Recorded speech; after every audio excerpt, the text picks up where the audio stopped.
Bismillahirrahmanirrahim. Assalamualaikum warahmatullahi wabarakatuh. Untuk pembahasan soal KSM tahun 2019 ya, bidang sains IPA terintegrasi, ini yang pertama kita bahas nomor 1 sampai 10 dulu ya.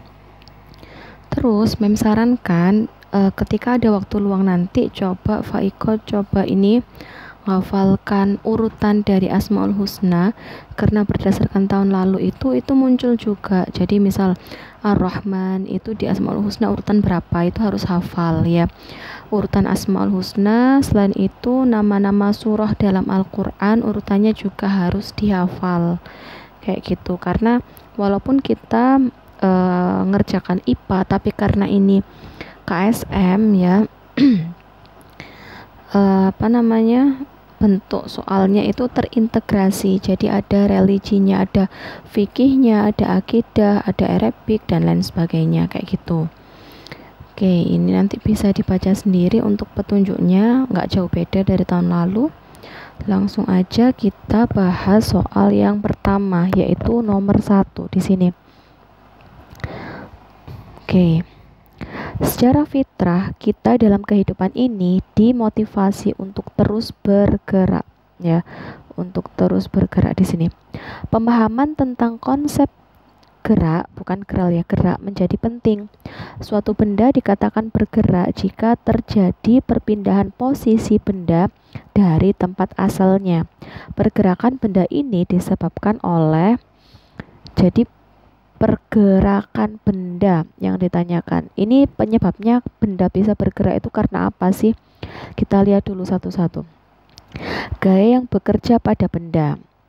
Oke, kita kunci dulu, bisa jadi itu. Yang B, benda yang menyebabkan gaya. Nggak mungkin ya, nggak mungkin benda bisa menyebabkan gaya, karena gaya sendiri itu didefinisikan sebagai tarikan atau dorongan yang menyebabkan suatu benda berpindah posisi, berubah bentuk, atau memiliki arah. Itu adalah gaya.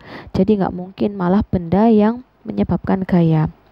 Kemudian yang C, gaya yang keluar dari benda. Tidak, bukan ya. Kemudian yang D, benda menghasilkan gaya. Ini juga bukan, malah yang betul adalah gaya yang bekerja pada benda. Jadi sekali lagi Mem jelaskan, gaya ini adalah tarikan atau suatu dorongan yang menyebabkan suatu benda ini mengalami perpindahan posisi, perubahan wujud, dan juga memiliki arah. Jadi jawaban yang tepat untuk nomor 1 itu adalah yang A. Oke, kita lanjut ke yang nomor 2 sekarang. Perhatikan gambar bak wudhu yang berisi air penuh pada sebuah madrasah dengan 2 buah lubang, yaitu lubang A berada di atas ini ya, dan lubang B di bawah. Pada salah satu dirinya seperti gambar berikut. Air yang keluar dari lubang B lebih kencang dibandingkan lubang A. Salah satu penyebab fenomena ini adalah karena adanya tekanan. Jadi gini, ini kan posisi ground atau posisi tanah ya. Dari tanah ke B itu ada ketinggian. Dari tanah ke A itu juga ada ketinggian. Lah di posisi B ini airnya lebih kencang. Kenapa bisa demikian? Karena banyak tekanan di sini ya. Tekanan dari atas kayak gitu ya. Lah, salah satu penyebab kenapa yang B itu lebih kencang dari yang A itu adalah karena adanya tekanan hidrostatik. Apa itu hidrostatik? Hidrostatik itu adalah yang berhubungan dengan ketinggian. Itu. Kalau elektrostatik bukan. Kalau elektrostatik itu hubungannya dengan kelistrikan, tidak ada hubungannya dengan yang lubang A dan juga lubang B. Kalau kinematik itu hubungannya dengan gerak, tidak ada hubungannya juga. Kalau otomatik malah salah ya, nggak otomatis. Jadi untuk yang nomor 2 itu kenapa yang B lebih kencang, itu karena adanya tekanan hidrostatik. Ya, jadi semakin dekat dengan ground, otomatis gaya gravitasinya juga semakin besar, tekanannya berarti semakin besar, kayak gitu. Oke, kita ke nomor 3 sekarang. Alam semesta termasuk planet diciptakan oleh Allah sesuai dengan firman-Nya, yaitu pada surah Al-Qaf ayat 38, Allah menciptakan langit dan bumi serta segala yang ada di antara keduanya dalam 6 hari. Pertanyaannya di situ adalah, di antara planet yang diciptakan dengan suhu paling panas dan paling dingin berturut-turut adalah, jadi gini, keywordnya kalau yang paling dingin itu pasti yang terjauh dari matahari ya, tapi kalau yang terpanas itu belum tentu yang paling dekat ya, tapi dilihat juga dari komposisi yang ada di planetnya. Kalau urutan planet itu kan pertama adalah Merkurius ya, Merkurius, Venus, Bumi, Mars, Jupiter, Uranus, Saturnus, dan lain-lain. Lah, karena yang ditanyakan ini bukan tentang urutan mana planet yang paling dekat dan mana planet yang terjauh, tapi yang ditanyakan di sini adalah yang paling panas dan yang paling dingin berturut-turut adalah, Mem tuliskan ya. Jadi yang paling panas pertama adalah Venus. Setelah Venus baru Merkurius, baru Bumi, setelah itu Mars, Jupiter, Saturnus, Uranus, dan Neptunus. Oke, jadi kalau yang paling panas adalah Venus, maka Merkurius kita eliminasi, bukan ya. Sekarang kita tinggal lihat yang paling dingin. Paling dingin yang A, Venus dengan Merkurius, bukan. Merkurius termasuk paling panas nomor 2 ya. Jadi yang paling benar adalah jawabannya yang B, yaitu yang paling panas adalah Venus dan yang paling dingin adalah Uranus. Uranus itu urutan kedua paling dingin, yang pertama adalah Neptunus ya. Jadi jawaban yang tepat adalah yang B. Oke, lanjut kita ke nomor 4. Perhatikan gambar balon udara berikut. Di situ ada balon udara, ada gaya apung dan gaya gravitasi. Gaya gravitasi itu apa? Gaya gravitasi itu adalah gaya tarik menuju pusat bumi, di mana gaya gravitasi ini yang menyebabkan semua benda yang ada di bumi ini, di permukaan ini akan tertarik menuju pusat. Jadi tidak ada benda yang berterbangan ya, semuanya akan jatuh ke bawah. Terus apa itu gaya apung?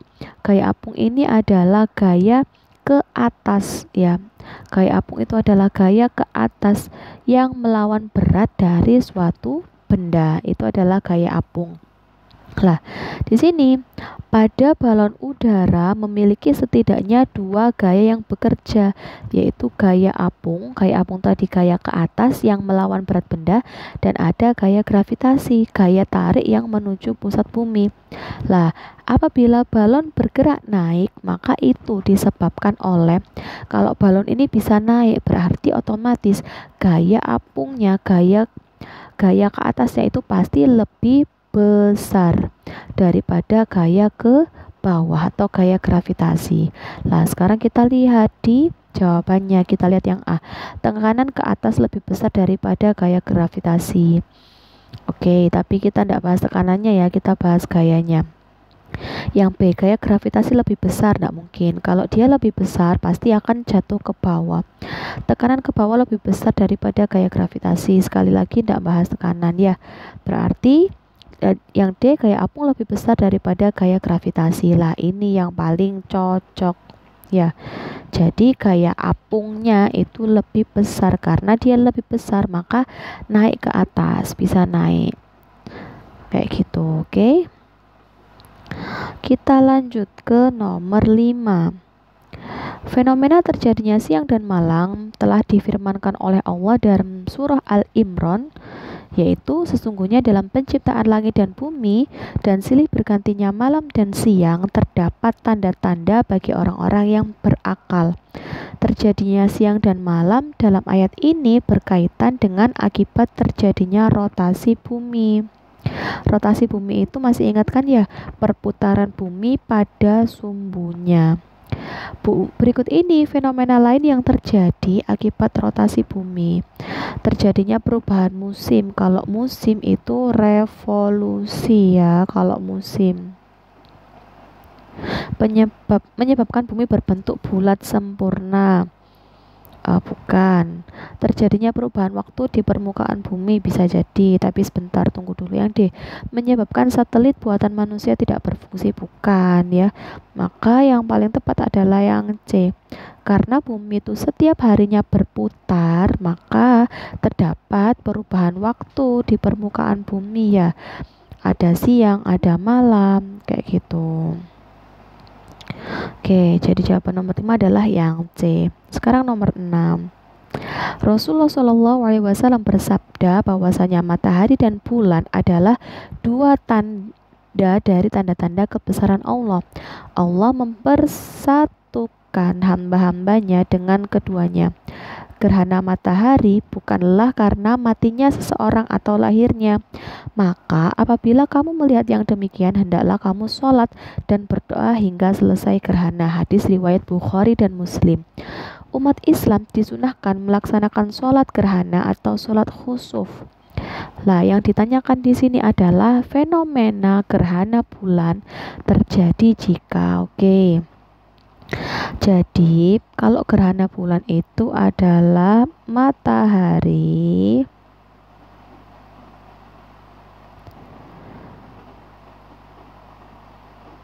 ini bumi, kemudian bulan berada di satu garis yang lurus ya, satu garis yang lurus di situ. Makanya terjadi gerhana. Karena apa? Karena sebenarnya bulan itu kan nggak bisa menghasilkan cahaya sendiri, dia kan dihasilkan oleh matahari. Lah, cahaya matahari ya yang diserap oleh bulan itu terhalang oleh bumi, makanya dia terjadi gerhana bulan. Diingat-ingat, ketika gerhana bulan terjadi, yang berada di tengah-tengah itu adalah bumi. Sekarang kita lihat yang A. Bumi berada di antara matahari dan bulan pada satu garis lurus yang sama. Ini betul, tapi tahan dulu. Yang B, saat sebagian atau seluruh penampang bulan tertutup oleh bayangan bumi. Saat sebagian atau seluruh penampang bulan tertutup oleh bayangan bumi. Bukan ya. Bulan berada di antara matahari dan bumi. Lah, ini gerhana matahari ya kalau ini. Gerhana matahari saat seluruh penampang permukaan bulan tertutup oleh bayangan bumi. Bukan ya. Jadi yang betul tentang fenomena gerhana bulan terjadi jika bumi berada di antara matahari dan bulan pada satu garis lurus yang sama. Sekarang yang nomor 7. Perhatikan bentuk penangkal petir di atas kubah pada gambar berikut. Jadi bentuknya itu lurus ya. Biasanya penangkal petir pada masjid diletakkan pada bagian puncak kubahnya. Fungsi utama penangkal petir adalah untuk mencegah bangunan dari sambaran petir. Batang penangkal petir terbuat dari batang tembaga yang ujungnya berbentuk runcing. Fungsi dari bentuk runcing tersebut adalah, Mem jelaskan dulu. Sebenarnya kenapa sih kita itu perlu adanya penangkal petir? Karena perlu diingat bahwa tanah itu bermuatan positif, sedangkan awan itu bermuatan negatif. Lah, ini kalau awan bertemu dengan tanah, maksudnya awan yang mengandung titik-titik air itu bertemu dengan tanah, maka dia akan saling tarik-menarik. Ketika dia saling tarik-menarik, maka timbul muatan listrik di situ. Ada muatan listriknya. Lah, ketika ini saling bergesekan, maka muatan listriknya ini lompat atau jatuh sehingga di situ terjadilah petir. Lah, ketika tidak ada penangkal petir, maka dikhawatirkan ini akan banyak yang tersambar oleh petir karena terkena loncatan tadi, ya loncatan elektronnya. Makanya di situ dipasang penangkal petir. Lah, kenapa dia bentuknya itu runcing ya? Bentuknya runcing di situ biar apa sebenarnya? Fungsinya bentuk runcing itu biar muatan listriknya itu mudah berkumpul dan mudah lepas. Kayak gitu. Jadi kalau mudah berkumpul dan mudah lepas, maka dia tidak akan nyebar kemana-mana. Ya kalau sudah berkumpul dia lepas, sudah kayak gitu, maka dibuatlah bentuknya runcing. Kalau nggak dibuat bentuknya runcing, dibuat berbelok misalnya, maka akan sulit muatannya untuk berkumpul jadi satu.